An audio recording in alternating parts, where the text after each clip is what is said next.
Je suis Giorgio Bosisio. Le film que j'ai apporté au Silhouette Festival c'est nommé Un pensiero Kalashnikov. Super, allora, prima domanda, io trovo che il tuo film sia abbastanza silenzioso, con un personaggio principale quasi muto, quasi autistico, ma trovo, cioè, la cosa che mi ha colpito di più è la presenza dell'attore, di questo attore che non parla, ma che trovo molto magnetica. Quindi la prima domanda che ti volevo fare è come hai scelto quest'attore, quanti anni ha, chi è? Lui è un attore professionale o no? Come hai fatto a sceglierlo? I started looking for actors in acting school for kids. And I quickly realized that most of the kids that receive like acting education tends to be very stiff and very, or at least in Italy, or the people that I've met. And I was looking for someone that could be much more natural. Actually, I always like fancy the idea of working with non-professional actors. So I started like just going out of high schools and middle schools, being a bit creepy and asking kids if they wanted to be part of a film and so on. And then I asked school if they could have been doing audition inside schools. So I found Paolo in a middle school in Milan, in a huge audition that I managed to do. I've seen like about 300 kids in a few hours. I had like 3 minutes per person, so it wasn't really like a casting or anything. It was more literally like asking their names, having a chat with them, and yeah, like I wasn't even. Like, it's not that it wasn't obvious that he was the right person to do it. But I had a second casting with him where we spent much more time together, and yeah, and I bet on him. I put my hope on him, and it worked out very well. Even as a personal relationship, it was quite amazing. Quindi lui non è professionale? No, it's not. He never did anything.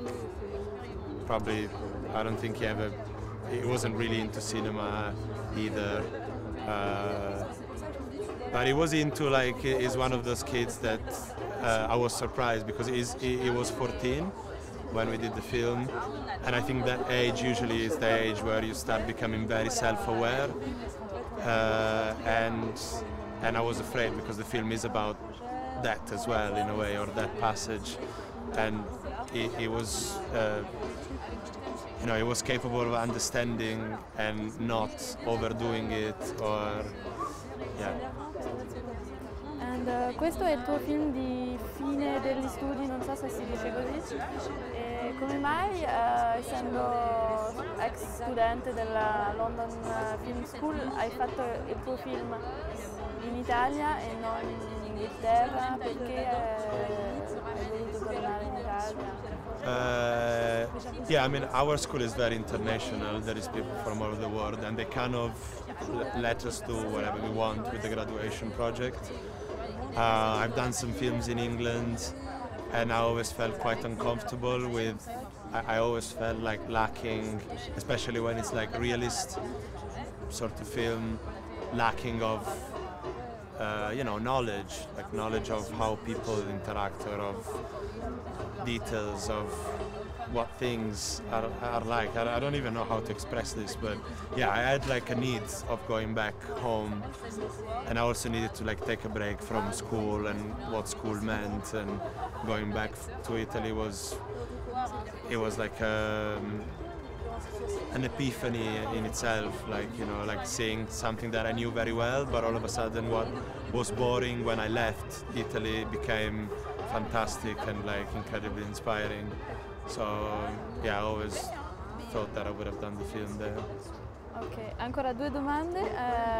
Una domanda che ho è che trovo che il rapporto con la madre sia molto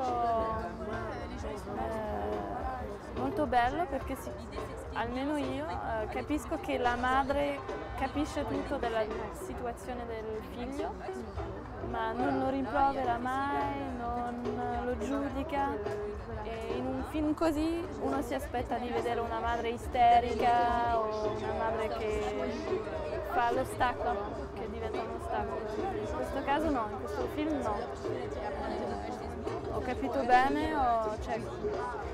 I don't know. I mean, I think like I don't know. Films for me are very open to your own judgment, because I think we all come from very different experiences, and if something looks like this to you, maybe someone else would see it in another way. Maybe say like, oh, the mother is awful and so on.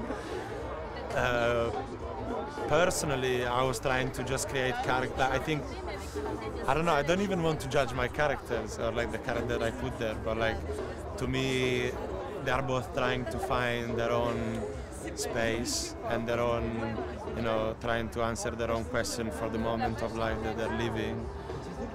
And I don't know. I think like if you had to know if the mother knows what the son is going through, you should ask Lorenza, which was the actress playing the character, because I think there is a point where you write a film and there are scenes, but then you leave a lot to the actors as well to find their way, and you can't really know if they know about what the other character life is, I imagine. So yeah, you might be right. Per me è in questo sguardo quando lui torna, quando lei lo guarda, si vede che lo guarda con amore. Io lo vedo così, che non lo... Yeah, I think anche se si vede che lei non ha dormito, che è stata molto preoccupata. Questo è dura. Yeah, I think ultimately, yeah, there is that. I agree with you. I mean, at least I feel the same. Then I think understanding each other, especially between parents and children, is always very hard, because like you come from not only different times and life experiences, but it's always like, I think she's going through her own drama as well, and like, does he understand her? Does he understand that she needs another life, or she needs to replace the love that she lost, or does she understand exactly what he's going through as a man, as a kid, but male kid, or it's there are a lot of things you could understand and a lot of things you maybe not. But yeah, I agree with you about the love stuff. Ok. E ultima domanda, che effetto ti fa vedere il tuo film proiettato alle porte di Parigi? È la prima volta, non lo so, in Francia. The film was screened in Paris a few months ago but it was like an Italian festival and I wasn't here. It's always quite amazing to see your film in a festival with a new audience, especially when you have a big audience, a very differentiate audience, diverse audience, and an amazing location. So I mean, it's obviously very emotional. I don't watch my film anymore because it makes me feel bad, but it's still an emotion to be here, and obviously I'm very thankful for you guys to invited me here.